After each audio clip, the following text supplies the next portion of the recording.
Hello, I'm S.J. Peters, the Executive Director of the PCA of Greater Chicago and also the Plumbing Council.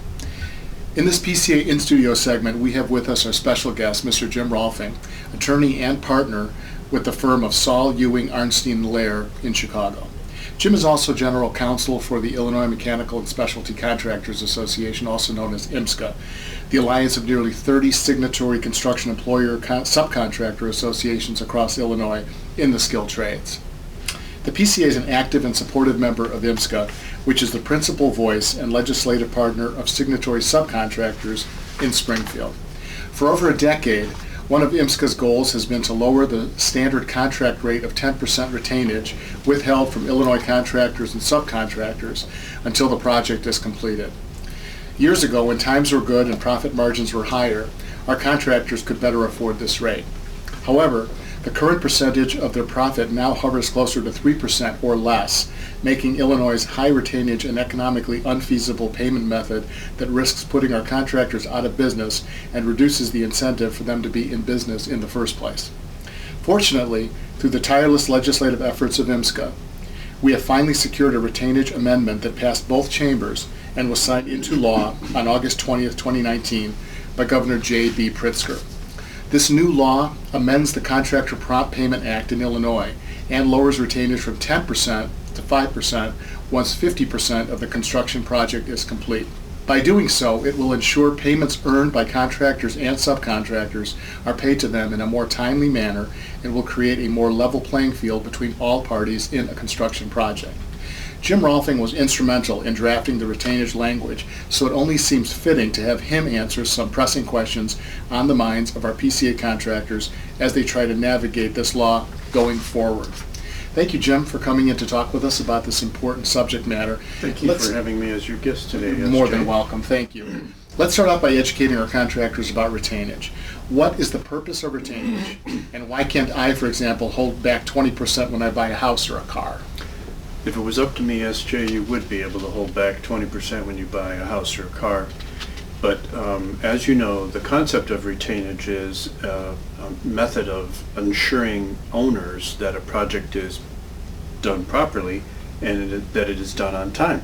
So a developer would say that it's a necessary tool to assure their security.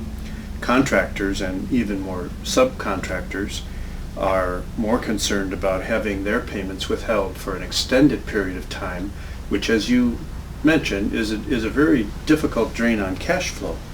So unfortunately, it becomes a very punitive way for owners to exercise security. And in passing the legislation, Illinois recognized that holding retainage was not an efficient way of financing the construction in Illinois, that it was something that really should be done from the top up through owners and lenders rather than having it financed through the cash flow of subcontractors. This has been supported by national studies, and it's just something that's proven more and more true over the years. The profit margins for contractors are a lot smaller than they were in the 1800s, when retainage was a practice that became common. And nowadays there are a lot different ways and more effective ways for owners to protect themselves on a job site. So to put it bluntly, excessive retainage is just unnecessary, and it's really not a means by which owners should be protecting themselves these days. Gotcha. Are there other states that restrict retainage that you know? In fact, S.J., one of the things that we had pointed out to legislators in Illinois when this was being considered is that there was only, at the time, 3 states in all of the United States that had no retainage restriction at all. Now, some of the restrictions applied to public jobs, and some applied to private jobs. Some pertain to the percentage that would be permitted to be withheld. In some states, there's no retainage that may be withheld at all. In other states, the laws focus on the time that the retainage may be withheld. Some states provide for laws that require the retainage to be put into a trust fund, but only Illinois and I want to say West Virginia and New Hampshire were the states. And now, of course, Illinois has joined the mainstream of states and does have some restriction on private jobs. And there's some entities within Illinois, for example, IDOT does not allow retainage.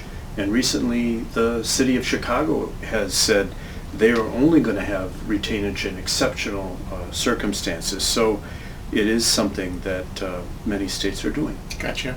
And Jim, does the new law apply to all construction projects in Illinois? No, it only applies to projects where there is not an expenditure of public funds, and projects that are not residential projects of 12 or fewer units. So the law was actually an amendment to another law that was enacted in Illinois and was fostered by IMSCA's efforts over 10 years ago, called the Contractor Prompt Payment Act. Okay. So the new retainage law was sort of tacked onto that, you might say, and that's what the Contractor Prompt Payment Act had provided. Gotcha. Understood. So what happens if the owner holds 10% retainage and I have a pay if paid clause in my subcontract? So some laws provide for parties to contract around the provisions of the statute, and some laws do not. Most of the time the laws don't precisely say whether they are or not. So for example, the Mechanics Lien Act prohibits the waiver of the right to a mechanics lien. You can't contract it away when you enter into a contract. Conversely, the Uniform Commercial Code permits the waiver of warranty under some circumstances. It's pretty clear from the language of this law that parties may not contract away the retainage provisions of the new law. So even if a contract says 10% throughout or 15%, parties should consider that the provisions in this law are read into the contracts and become part of their contract. Understood. Can you explain the lower rate of retainage in the second half of the project? In other words, if 10% is permitted for the first half, 5% for the second half of a contract, will there be 7.5% at the end of that contract? That's a very good question, and there's states that do have that, and our new law is a little bit different than that. So we initially started out at a straight 5% and had to back away from that to make a compromise in the legislature. And now the law provides for 10% for the first half of the job and 5% for the second half.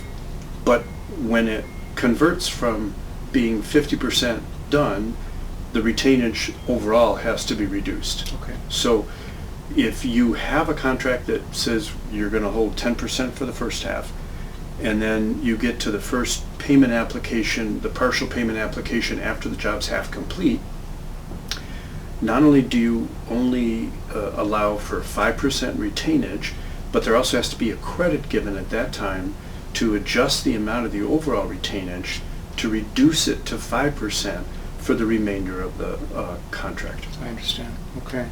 As a follow-up question, what happens if I finish my work during the first half of the project when the owner is still entitled to hold 10%? When does my retainage get reduced? So the law pertains to contracts as opposed to projects, Okay. which is another, I think, a common point of confusion. So it doesn't say 10% for the first half of a project and 5% for the second half. It says 10% for the first half of a contract and 5% for the second half. So that means that if a general contractor has a contract with the owner that provides for, let's say, 10% retainage in the first half, a subcontractor, if that subcontractor is more than half done, is entitled to have their retainage reduced to 5%, even if the general contractor is having 10% retainage withheld. Understood. So what if I sign a contract that agrees the owner or general can hold more than 10%? Does the law supersede that? The law does supersede that, and so and there's been some concern about that amongst general contractors, and there's a few things that can be done. One is to just anticipate that is going to happen and talk to your owner at the time you enter into a contract. You could have a provision in the contract between the general contractor and the owner that says that no retainage is going to be withheld under this contract, the one between the owner and the GC, that's greater than the amount of retainage that the GC must pay or withhold to the subcontractor. Okay, understood. Briefly, are there any other concerns that contractors should be aware of with this law? The intent of the law is to hopefully modify the culture of the holding retainage in the construction industry. And we think it's a fairly modest reduction. As I mentioned, some states don't allow retainage at all. It's becoming more and more something that people are recognizing is not necessary. We have had some experiences, though, since the law passed in August, with people sort of getting accustomed to the change. And I think there's some concern.